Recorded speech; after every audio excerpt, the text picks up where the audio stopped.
Welcome to Reading the Green and our Golf DFS show. My name is Mike, Kyle, and Jordan. Tuesday, May 2nd. Second week in a row, I think we get to kick things off with something other than golf.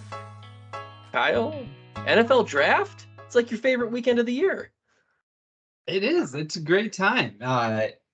We watched the drafts. This year we went to the draft, but don't overly care about the draft. Just excuse to get together with some buddies, drink plenty of adult beverages, have way too much barbecue, and bet on really silly random things. So Do you go? Great time.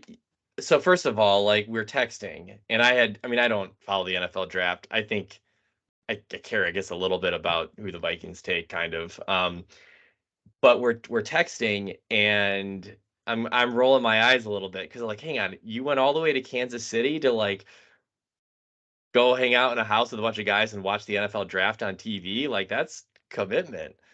And then I was like, oh wait, you're actually going to the draft. So yeah, we were there Thursday night with like 100 and I don't remember the exact number, 130,000 of our closest friends. So but it actually looks pretty people. That's crazy. So like tell us about like what the scene was like there, because it feels like every city kind of has a different setup just based on where they have it. But yeah, the setup overall was good, and I would be curious if there's some strategy involved from the NFL on some of it too. But they had the draft theater like way down front. They had this huge stage, like the biggest temporary portable stage I've ever seen. And then the people you saw on TV were like in the pit area. That was all, I'm sure, season ticket holders that the teams looked up to be in there. Then the first wave of general seating outside of that was around that fountain. I don't know if you were watching it, they kept showing it. And then there was a bunch of the TV stations and stuff like on the other side of the fountain. And then it was at the Union Station in Kansas City. It was this huge like retaining wall sculpture thing. And then there was a hill up there that had a nice slope to it. Then up on that hill is where we were. And there was, there's so many people. You couldn't move. It's kind of like a concert vibe, but there's screens and you could see and then they have huge screens down by the stage. But the part that I'm referencing that probably was a little bit strategic. It was very hard to get beers and food in that area because there's so many people and they just didn't have enough of anything. Do you think is it ticketed or do you just show up? You had to download an app supposedly, but I never even get this QR code, but we never even scanned that anywhere. So it's free. So it's free to go. Yeah, it was free. And then if you continued out from there, like behind another like sculpture area was like 2 football fields of the NFL draft experience. So Jordan went when he was in Chicago. That's where you can kick field goals and run the 40. We didn't do any of that. But then there's a bunch of food and beer, and like Bud Light had a shipping container bar thing and stuff like that. You didn't run the 40? Not this year. The lines were stupid. So there's that many people there on Thursday night. Then like we walked around a little bit Saturday morning, and then we're there like for the first hour and a half Saturday morning too. So, I mean, it was not near as busy, but still there's over 312,000 people is what the NFL estimated that were for the there weekend over the 3 days. That's crazy. So someone like you, since you couldn't cheer for the Broncos on Thursday because they didn't have any picks until like Sunday afternoon, were you cheering for Iowa or like, because it seems like everyone's got their team, so what were you cheering for on Thursday? We have a lot of different teams represented as part of the group. But yeah, you had 2 Iowa Hawkeyes go on Thursday night. You had an Iowa State Cyclone, which is the first time in a long time. But like we make it fun. We do stupid bets and like at one point 2 of the buddies were just betting every pick, whether it's offense or defense, $5 every time. It's just we do things like that. Play bags. Had a poker tournament on Friday night. Ate a lot of barbecue. But did you see the kid do the Jets? He was the Make-A-Wish Foundation kid. Do the Jets pick? Yes, we did. It was there. Was the crowd pumped up for that? I mean, that kid was like out of control. But was the crowd loving it, or did they not notice? Yeah. The crowd was into it. I mean, everyone's just watching. and having a beer. It got better as the night went on, but at the very start, it took a long time to get one. Sure. All right. Well, it's a pretty cool experience. Yeah, Jordan. So, I've been hearing about these Hawkeyes getting drafted. Oh my gosh. And then every review I'm reading online of the draft is like the two most over draft, like two players that were picked far too early from what every expert said was the two Iowa guys, and like just ripping on the two teams that picked them. Not Van Ness had, some people had them go as high as 8. Yeah, an Iowa beat You're reporter. talking to an expert here. Kyle and I have been texting a lot today, Mike, about this because I have my Dynasty Fantasy rookie draft on how do you guys are starting on NFL Friday. Sickos. Yeah. All right. I can't, like, I think I said this in the last pod. I can't even like do a regular fantasy football league anymore. So a rookie dynasty draft. So you only draft rookies, and that's the whole team then for that league. Is you only play rookies, or is this we have all of our people from last year. Yeah. Gotcha. Okay. Got it. And so all right. My team was sucking, so I traded my quarterback for 2 draft picks. I see. This year and 2 next year. So now I've got a lot of strategizing. Mike, you would actually like this part of it because it's like trades and it's fun. Yeah, the Vikings front office might call you and watch you as a assistant to the general manager or something like that. Yeah, Kyle and I have had some strategery sessions today. That's pretty cool. Yeah, I need to start getting into it a little bit more. I'm not on Jordan's level yet. I'm still recovering from the weekend too. So his draft is 3 months away, so it doesn't matter yet. Well, I promise this is still a golf DFS podcast. We are going to talk golf, but I thought the NFL draft, that was cool. Like I know nothing about being there, so that sounds pretty cool. We're going to talk about the Mexico Open. We'll preview the Wells Fargo Championship.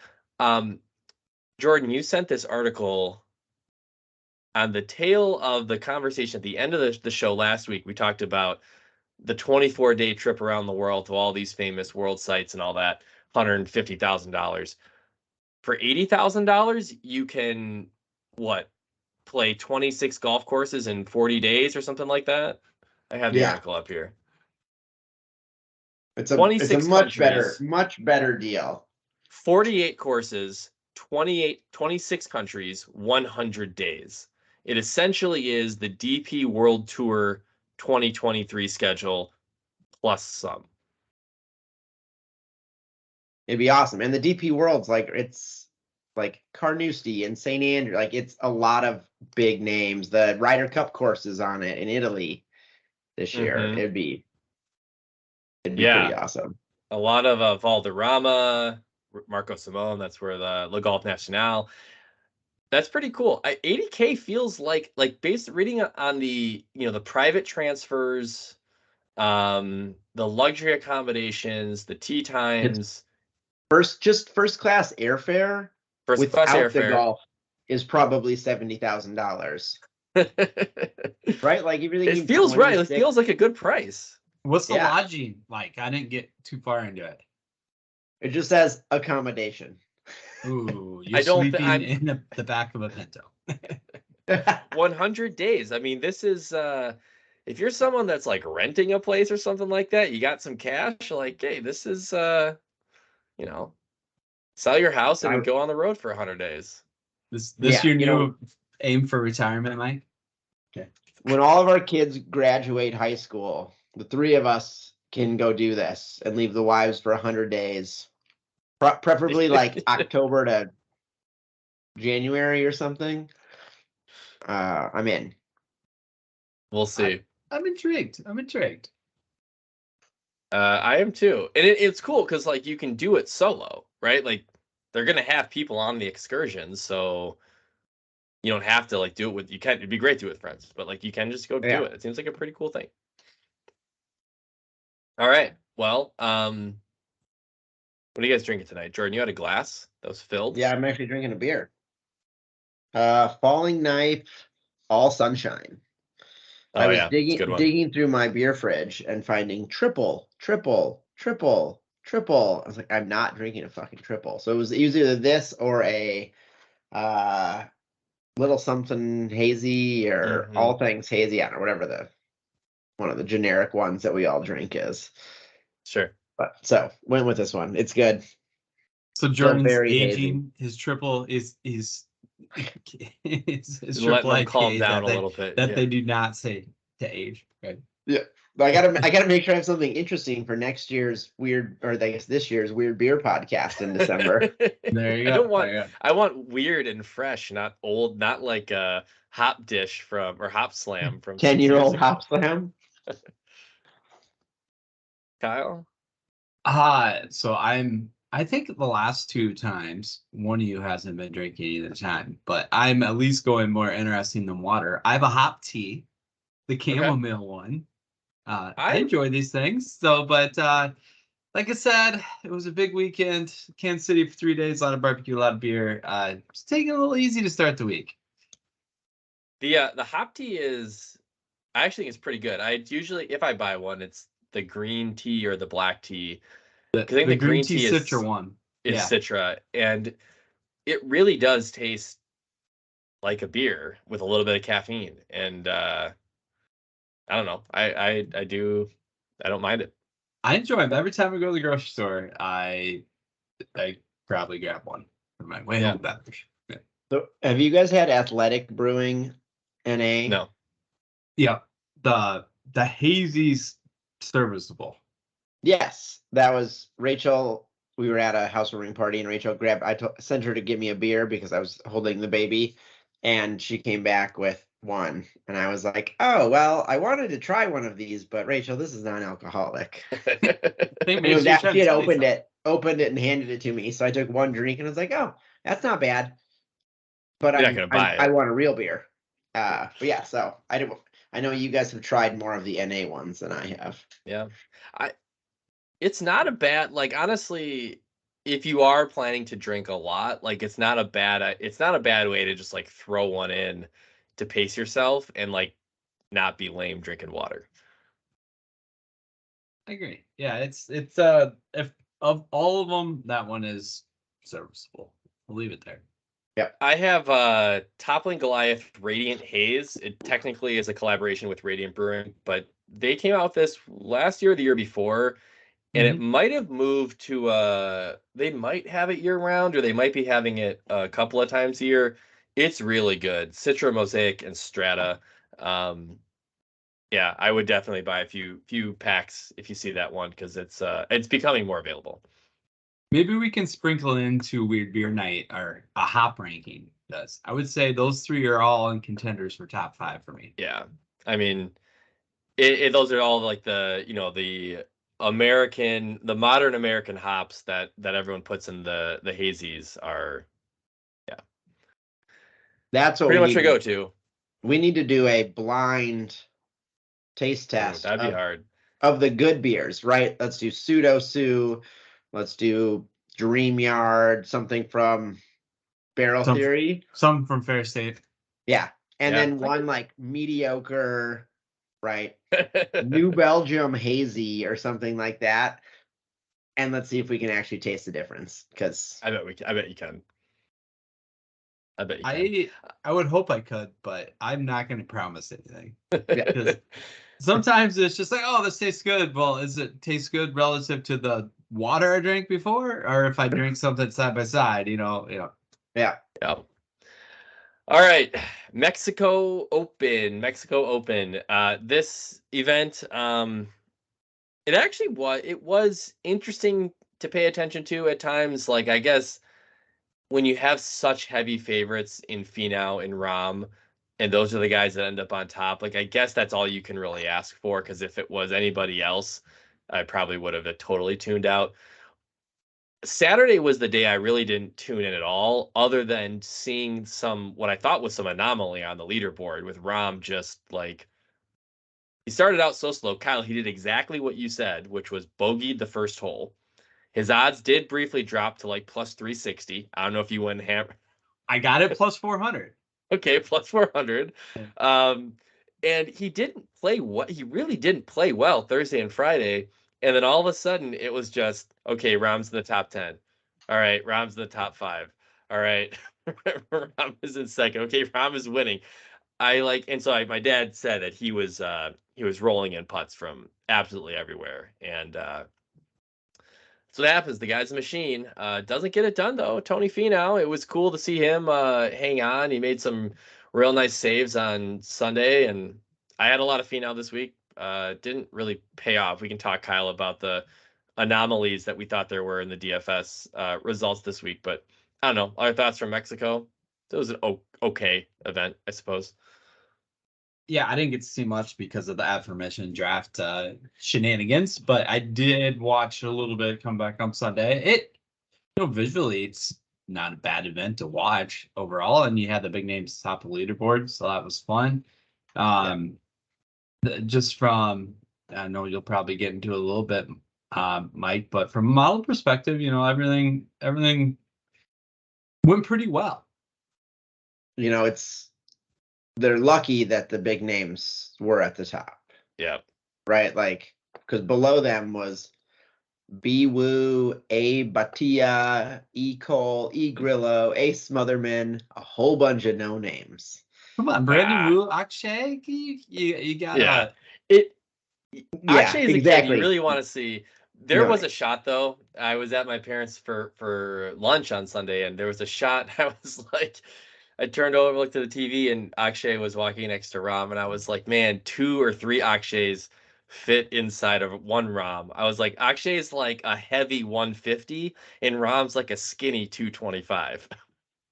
Yeah, I don't know. It's just hard. It's fun to see him golf, but at the same time, it's just in your mind, you're like, okay, how long can you play like this at that? Honestly, it's the Zalatoris. It's almost the Zalatoris moves. He's got so much like contortion in his spine. Hovland the same way. Hovland's a little more, I think, muscular, but like so much contortion in his body during impact that you are like, he's gonna hurt himself. And Zalatoris is struggling with that. I don't know. It's different. It's different for lefties though. Why is that? Right, just human evolution. Yeah, well, he is he's such a volatile player that it is fun to see him pop like this, but he's got to get a little more experience under his belt if he's going to take down Finau and Rahm on a Sunday. That was the worst pairing for him. If he would have been fourth place, probably would have been a totally different round, but that's hard. Yeah, a lot of pressure. Good experience. Hopefully he bounces back and he kind of holds his form. But yeah, on the results, Kyle, we were texting about it. I had a ton of cuts made. We'll talk about the listener league, but I had a 6 of 6 tiers, and I said it was my fault. It was a cash game. Excuse me. It's a cash game, and it was my fault for reserving late, so the field was smaller than I wanted, and it was paying out 10 spots, or it was paying out 10 spots, and the top 10 teams were all the exact same lineup, and I was number 11. What are the odds of that happening? You could. I don't know how to answer that question. But as I was trying to figure out why I was stalling out in 11th, I was like, I have 6 of 6. I got to be climbing to the top. And I then started clicking through, and I was like, these are all the exact same lineup, and we all have Rahm. Rahm was 95% owned, so I had no chance. That's unfortunate. Yeah, it was a weird. I think it was a chalky week overall. Yeah. I also had a 6 of 6 core on a 20 max that didn't climb, didn't even get back to break even, which is crazy, especially with a lot of my pivots being 6 of 6. And my RTG lineup, which was 4 of 6, outscored any of my 6 of 6s. I loved your lineup going Rahm and Finau and then a couple of punts. I thought that was cool. It paid off. I had 6 of 6 in RTG. The winner, AJ Bentley, 5 of 6. Kyle, you took down second, 4 of 6. And then I had 6 of 6. And I was going to text you guys to complain about how I have 6 of 6 and I'm not even going to cash in the RTG league. What? And I said, You I'm never not. do that, Mike. I know. I say, you know what? I'm not going to be tilty Mike. I'm not going to do that. And I ended up clipping third. But Well, I was still pretty annoyed by Kyle beating me. Clipping is I because you got third by 0.5. I know. I was 6 for 6 and got 8th place. And you were exactly 1 point out of 5th. So close. It was close. I'm not sure who to attribute that to. I'd have to go back and look at the lineups. So Tony Finau obviously wins at -24. He was 50% mention share in our model, 71 on the power index. So he was the second player we ranked below Rahm in our model. Gutsiest play was Cameron Champ, mentioned by Jeff Ulrich. I know, Kyle, I had Cameron Champ and Rainmakers in a pretty solid lineup, and I texted you right after he doubled one and was complaining about it. And then he just went on a tear the rest of the weekend. Unfortunately, Taylor Pendrith mailed it in, and that lineup actually ended up struggling. I would also But like Mike, to shout out Lynn Hogberg, RotoWire, on Toasty. Yeah, I mean, the dude Hochberg RotoWire, I'm telling you, he's got his 6K plays rock, and he'll tell you that because I know he keeps track of the cuts that they make. But I am tailing him on one 6K play every week, and I have yet to figure that out. I think I got it for this week when we talk about the Wells Fargo, but every week he's got someone that's going to overperform their position, and this week was Toasty. Toasty was actually. He was like 15% owned in my large field GPP. Oh, wow. So that was actually much higher than I expected. I mean, $6,500 was an awesome price, but still paid off. Still had a great weekend. Yeah, 9th in DK scoring, can't beat that. And then I know you've been highlighting it a lot, but Eric Cole was also part of that RTG lineup for me. Didn't get a ton of love, but had the right guys on him. Yeah, McClure was on Cole this week. I think he only had 2 mentions, but one of those being McClure, and so he did pop in our model a little bit. And I was jealous that you went heavy on Cole. I wanted to be there, and I just didn't take him as that kind of mid 7K play, but paid off. Landmine, MJ Daffy. Yeah. Let's talk about it. Name. How we pronounce his name? Well, I said it was Duffy. I think, Jordan, you called in a favor, and it is Daffy, as in the Daffy. duck. Yes. So I like my to say South that's African contacts. I reached out. I sent them the Wikipedia page. I was like, how do I pronounce the last name? And she said Daffy. There we go.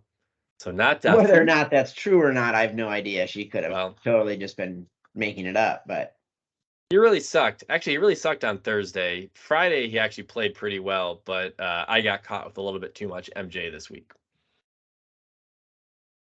All right, last thought on Mexico Open. Jordan, one and done. This was kind of a interesting week, no? Yeah, it was. And I said I was going to come prepared this week, and then I completely forgot about one and done. Kyle, you brought this up. No miscuts? There was no miscuts by any selection. Shows you, I guess, a little bit how chalky it was. Not even Maverick McNeely got cut, which is maybe the most surprising thing here. Well, Wyndham Clark needed like a 4 or 5 under on Friday to make the cut. Yeah, and there was a lot of Wyndham Clark in here. You two. And honestly, he was a place. I'm so terrible at one and done. That was a placeholder pick on Monday.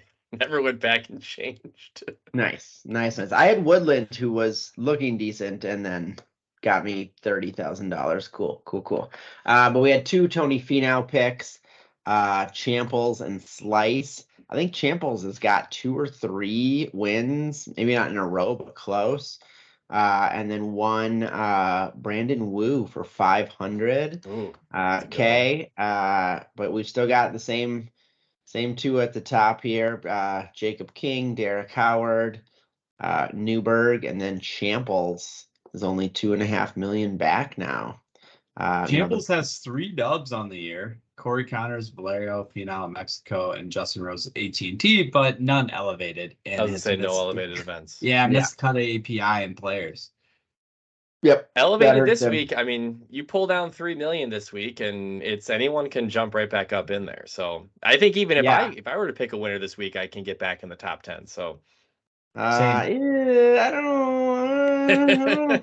As long as you pivot a little bit, you just got took me a lot of scrolling to get to you two schlubs. Yeah, we've got Kyle at 3.8 million, but hitting 13 of 14 cuts. Mikey, where I just saw you, Mount Costs 3.6 million and 12 of 14. So valiant efforts. I am currently at 7.8 million. Wow. So I might actually, if you guys added yours up, I think you would be above me. So I want to give you congratulations. Oh, actually, no, you wouldn't. You would be, yeah, you'd be at 7.5. So yeah, together. Good work, Jordan. We're coming. A lot of golf left. Name game. Like, come on, guys. I know you kick my ass at DFS every week, but a lot of elevated events. Just got to get one. Got to break the seal here. I've been the king of like 23rd place so far. Oh, well, let's do it, Kyle. Let's talk about the Wells Fargo. We're back to an elevated event, and we'll have 1 week off, and then we'll have the PGA Championship. So, lots of good golf coming up here. Wells Fargo, Quail Hollow. PGA Tour loves to come to Quail Hollow. They love to have things like the Ryder Cup here, PGA Championship. So we do have the regular stop this year. Charlotte, North Carolina. Last year, Max Homa wins. Thoughts? Let's start with Green Mile. What are your thoughts? Good movie? Last year, Max Homa won, but not on this course. You're right. It was a different golf course. Yeah. Yeah. Good movie. I am not prepared for my movie takes, but sure. All right. I don't know. If the whole 16 through 18 were named after the movie. So as you hear that this week, every course has got to have its Bear Trap, Snake Pit, Green Mile, Scratch. Wait, so they named their hard 3 holes after a prison in a made up movie? Yes. I guess it's a book, so at least like they get that credit, isn't it? Is it Stephen King? Ooh, it doesn't feel like a Stephen King. Doesn't feel like a Stephen King movie. It is. Really? Yes. Huh. It doesn't feel like. I mean, it does have a little bit of like fantasy elements to it with. Michael Clark Duncan. It makes me want to read it now because like. I'm sure they toned it down for. It does seem like it. A PG-13 movie. Oh, but yes, hole 16 through 18 are kind of named after this, like the Death March, the Green Mile from the cell to the chair. But this is a big golf course. It's one of the longest ones on tour. It is going to reward ball striking. It just feels like every golf course on the PGA Tour rewards ball striking. But strokes gained approach, strokes gained off the tee, driving distance. Driving distance is typically correlated here with strong play. I think it is clocking in somewhere around 7,600 yards. So guys that are long off the tee typically going to play well. Maybe pair that up with someone who has found some form on approach and see what happens. What do you think, Kyle? Yeah, I'm with you. Give me the length, and I think that is not a surprise when you look at the top of the model so far. Rory McIlroy is 11-1 this week, 50% mention share. Decent on the MPI, so he's leading the way so far. And then we have 4 gentlemen coming in, just right around 40% mention share. Cameron Young, Keith Mitchell, Ricky Fowler, and Victor Hovland. All over the place on MPI for those guys. So far, the MPI really likes Cameron Young. So I think we're going to get into a little bit more on all those guys, but wanted to start the Rory conversation. Did you guys know in 2023 he has finished in the top 28 exactly once? Wow. That was at the API, finished second, kind of a backdoor second. So it's just a tough. I think that's a tough conversation this week. Tough click this week. 11-1. Most expensive guy out there, not the greatest form. We're not really sure where his head's at. Withdrew from a second elevated event. And then if you just play a little bit of 2v2 action from a general build perspective, again, that salary is going to be tough. You could have Rory and Patrick Rogers, or you could have Victor and Sungjae for the same money and have a couple hundred left on Victor and Sungjae. So guys, Rory's going to be very hard for me to play this week, especially if there's ownership there. I mean, Fantasy National has him at 18%. If he gets a little lower, maybe if the pendulum swings the other way, but at 20% Rory, 11-1, his form, no thanks. A couple of thoughts. He obviously struggled at the Masters. Something feels not right about Rory right now. Although he did at the Masters gain 2 strokes off the tee. He just was awful everywhere else. But he skips out on the RBC almost unexpectedly, gives up some money to do that. Basically says, I needed some time just to kind of get away and get right. And maybe that'll pay off. I guess, Kyle, you didn't give him credit for his Final Four appearance at the match play. Fair. So he did have a good week this week. It is the tough thing with Rory is between the Open Championship and the end of the year, so through the Dubai Desert Classic, he didn't finish outside the top 8. And that included multiple wins and mainly top 4 finishes. So like his ceiling was so high. And so he backs off of that. It's just any of these guys, it's so hard to sustain that level. The one thing that I would look at when we look at his stat profile, even in these events that he's not performing that well, he continues to gain off the tee. He continues to drive the ball well. That is his moneymaker. Get him on a golf course if he's continuing to hit. I mean, as I said, he gained 2 strokes at the Masters, shot 1 million over par, and still gained 2 strokes off the tee. So get him on a golf course that rewards good driving. You know why he's that good off the tee? Tell us. Forgiveness. Wah wah. Yeah, I was waiting for some sex joke there. Yeah. Oh, I would come on, Mike. Yeah. This is a family-friendly podcast. To conclude, Kyle, from my point, I'm probably not going to play very much of him this week.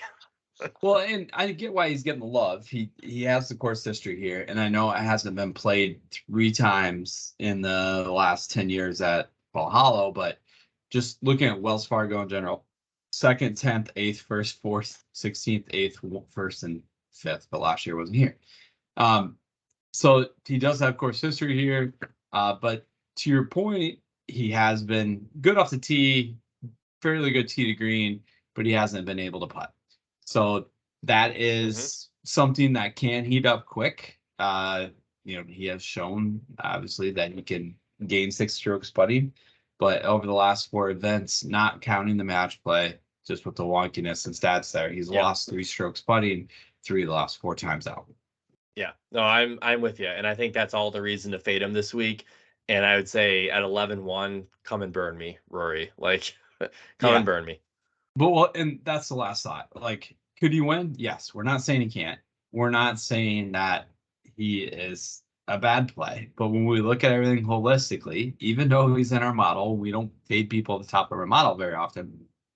But you got to look at who it is, how he's playing, where they're playing, the salary, and what all the alternatives are at that ownership. And just all those things cumulatively make Rory tough for me.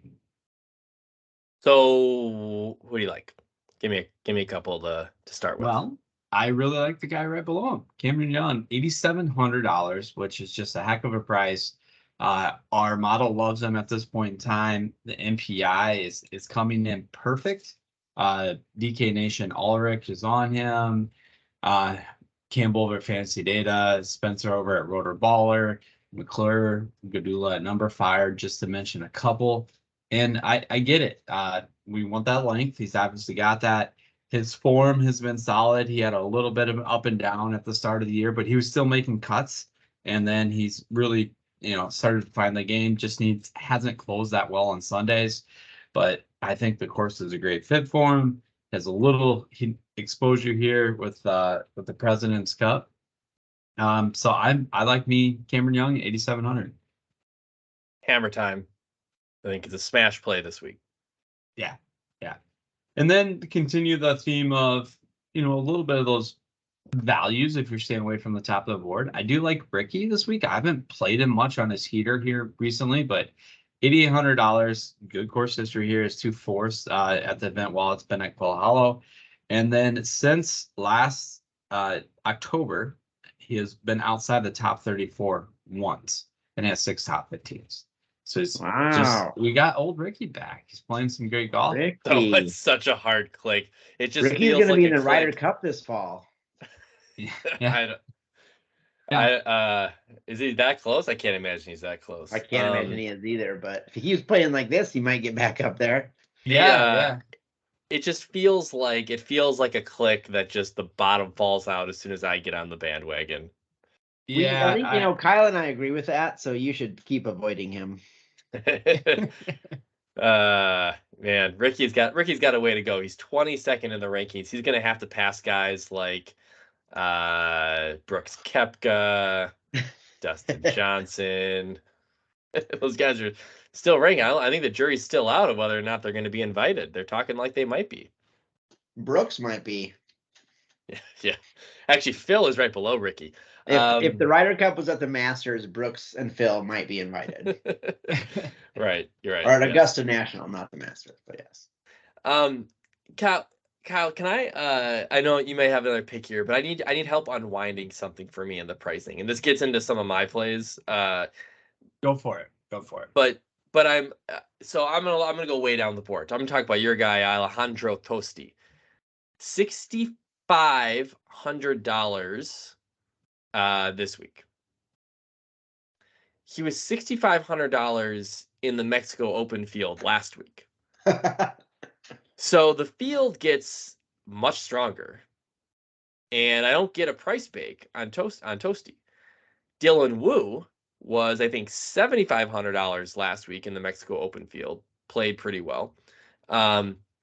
Sees an $800 price drop to $6,700 in the field this week, which is what I would expect for some of those mid-range guys to just fall because you got so much up top that you got to fit it on the salary board. Now you can't drop Toasty that far because he's not going to be a $6,000 play. But he's the same price as $6,500. I really like him this week. Hochberg's on him, but am I overpaying for Toasty at $6,500? I wish we had more data behind him, so I'd have to do a little bit more research there. But yeah, I don't think they could go below 65 for a guy that finished 10th last week. So by that nature, he's there. I'm glad you're highlighting some of these guys because I've really struggled so far to organize my thoughts below 8K. So yeah. Anyone else to highlight or sell me on that? Well, Mike? I'll say if I think I'm overpaying for $6,500 for Toasty, then I'm going to plant my flag on Will Gordon because I need my Hochberg 6K pivot, and Will Gordon 6,900. Pivot. Anyway, Mike's a Friends fan. Yes, the couch scene. Yes, I know. Have you ever Googled Ross Geller? No. They've built it in. There's a couch in there that you can click on, and it pivots the whole site and yells "pivot." There's all these Easter eggs that they've built in that no one knows about. All right, back to golf. Incredible. Will Gordon doesn't really have the form coming into the event. He missed his last 2 cuts at the Zurich and the Valero. Had made 5 cuts before that, and also finished T24 at the Mexico Open. Gained pretty well off the tee. Generally a good approach player. But in Hochberg, I trust. So if he stays, if Will Gordon stays with only 1 mention, I'm calling him as my gutsiest play of the week, and I'll be on Will Gordon as a sub-7 play. Wow. All right. Well, back to the top of the board from a mention perspective. One of the other guys I wanted to talk through a little bit is our next guy at that 40% mention share area, Keith Mitchell. have some hesitation again with Keith. have you tell me his stats? Well, yeah, recently. he was shaky in the team composition at Zurich. He was up there, but that's just because Sungjae played out of his mind.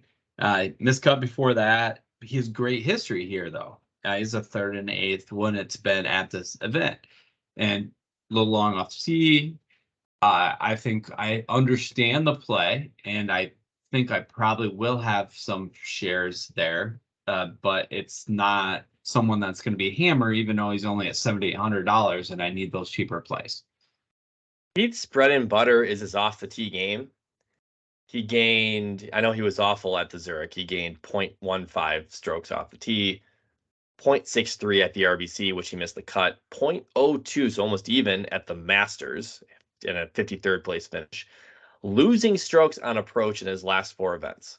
Now, prior to all of that, Keith was awesome. We know he was awesome. He was having a really good winter season, early 2023, but something has kind of taken a U-turn here. And he's losing in the areas that we want to see him gain to be set up for a place like Whale Hollow. I would say his baseline, like his long-term baseline, fits his course really well, but the form is not the last 4 events. The form is not there for me. Yeah, and it's, yeah, I guess you could make the argument, hey, it's only 4 events. He's great history here. Some, of course, that fits his eyes. Yeah. So maybe it turns around. So maybe maybe $7,800 is a good price. But I like the price though. You're gonna, the price is good, but again, you're gonna catch some ownership. You're gonna catch some ownership with him too. Right now, I mean, 13.5% according to Fantasy National, so not terrible, but from a guy with his form recently and in the upper 7s, that's about as high of ownership as you're gonna find. $8,900 Justin Thomas. You guys there? Do you guys hit the 8K JT? Man, it's gonna be a tough build so far. That's all I'm deciding. Like, I'll have one share of JT at that price. He's got to wake up at some point, doesn't he? I think he is very likely to wake up right before the PGA Championship when he goes to defend his title. And this would then be the tournament where he does kind of wake up, finishes like, 10th, 8th, and then goes on and contends in a couple of weeks. So very easy to see that coming. I would not be surprised. Yeah, the crazy thing is it feels like he's been playing a lot worse than he actually has been. Exactly. The putter hasn't been there. He lost strokes on several things at the Masters, but take out the Masters. He got an awful draw too, right? He had to come out and play 11 holes in like the worst weather possible. Correct. I mean, that's the thing. He is the 4th at Waste Management and 10th at Valspar, but he's at a bunch of 20th place finishes. He has 3 25ths on the year, 21st and the 20th. It's all the putter, and that's JT. Yeah. That's JT. That's always holding them back. Well, and he's had 2 full weeks of practice, right? Or at least 2 weeks. He has not played. No, it was his birthday, and he was on vacation. Yeah, even better. How do you fix your putting stroke? You don't think about it. Yeah. Well, Jordan, anyone you want to throw out? You haven't mentioned the guy that's going to win it yet. Oh, you sound like Jish from out there. He's always saying, "Oh, you guys forgot to mention the guy that's going to win." So yeah, who is it? I mean, you know who changed caddies this week, right? Oh, you love when a guy changes the caddy. I do love when a guy changes caddy. I quote today. I don't know if listen or not, but if I could, I can wait forever for Cantlay to hit a ball. Not an actual quote by him, but a really funny one. But they've worked together in the past on a sub basis. They've had some success. I love a good caddy switch, right? And Cantlay's already been fantastic, even with whatever drama was happening behind the scenes. Start fresh. We all like, I don't know if you guys remember in your teens and. Well, I guess, yeah, you guys in your teens, a new girlfriend, right? Like there's no stress. Everything's great. You go out and you shoot really low. It's great. And then what? Yeah, well, then you change. Then these guys change caddies every couple of years. Right. Yeah. Well, you're right though. The caddy changes have paid off. I think guys like Davis Riley have changed caddies this year. Who else Cameron has changed Young. caddies? Cameron Young has changed caddies this year. It's been working. That's a deep hole. The only thing I don't like about Cantlay this week is his price point. How much he costs? Yeah. Right, 10.5 is a lot for Cantlay. He's going to have obviously one of the strongest forms coming in. The only price I hate worse than Cantlay, and I don't even hate Rory's price. That's fine. Like that's expected for Rory. I don't like Xander at 10.7. That's the one that I really struggle with. But even Cantlay at 10.5 is I don't know if that's where I want to start a lineup. Yeah, just that's fine. You don't have to have the winner to make money. You're right. This conversation is a perfect transition to tiers. Take us there. So tier, I think I found the place I might click on Rory. Tier 1 is Rory, Cantlay, and Xander. And if you're buying Jordan's narrative, Cantlay is there for you. Get some exposure to him in 10.5. But if I go tiers this week, I think I'm going Rory on tier 1. You gotta be careful in tiers though, Kyle. 10 people above you might have the same lineup. I think you should go Xander. I think the moral of the story there is make sure you're not in the 23-person contest. Yeah, reserve your contest early enough so there are bigger ones available, and then you don't have to worry. There ain't gonna be like 50 people with the same lineup. That was just, yeah, that's not gonna happen again. All right, Jordan, showtime for you. You've meticulously crafted a name game. Just a real quick recap. We all drafted Mexican national players last week. And out of I'm the still six pissed you guys wouldn't give me Rom. out of the 6 that were available, we drafted 4 of them. Only one made the cut, and he was undrafted. So Raul Pereda actually had a pretty nice week, but no one took him. And so I was worried that this was basically a pillow fight. And so as I was looking up the scores, I was like, oh, 25-5. I'm screwed with Jose Cristobal Elas. 25-5. But that's okay because Roberto Lebrija had 19.5. Alvaro Ortiz had 24.5. And Kyle, you won with Jose de Jesus Rodriguez, 26.5 points last week. Actually, if no one makes the cut, no one gets the credit though in the tally. No, that's got to go to Kyle. This is why we go by points. Jose. All right, Jordan. So as the loser, what do you got for us? I actually prepared one 30 seconds before we started. So I was really excited. Yeah, really excited. Welcome to life with a 18-month-old and a 4-year-old. What am I coughing, shitting, or having come out of my eyeballs today?